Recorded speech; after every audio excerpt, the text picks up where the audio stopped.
Türk tilini үйренеміз. Сабақтың тақырыбы пісіру әрекеттері. Hazırlamak. Dayındау. Pişirmek.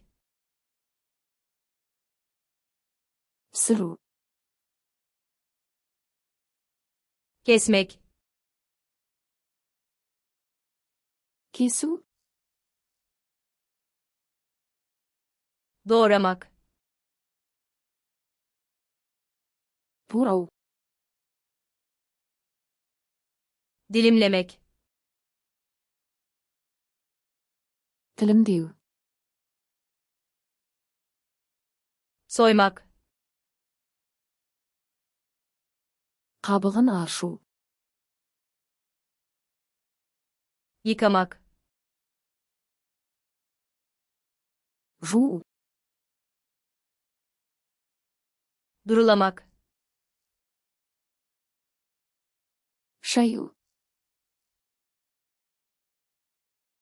Kurutmak. Кептіру. Haşlamak. Қайнату. Kızartmak. Қуыру. Fırında pişirmek. Пеште пісіру. Izgara yapmak. Грилде пісіру. Buharda pişirmek. Буға пісіру. Karıştırmak. Араластыру. Karıştırmak. Араластыру. Dökmek. Құю. Eklemek. Қосу. Isıtmak. Жылыту. Soğutmak. Суыту. Servis etmek. Сұну.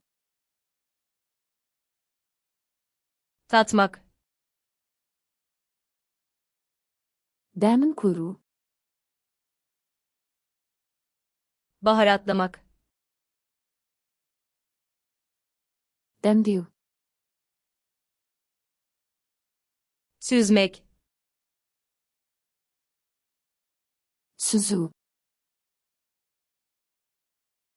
Örtmek. Жабу.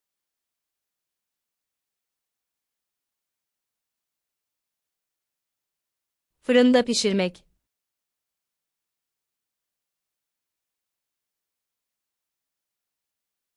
Durulamak.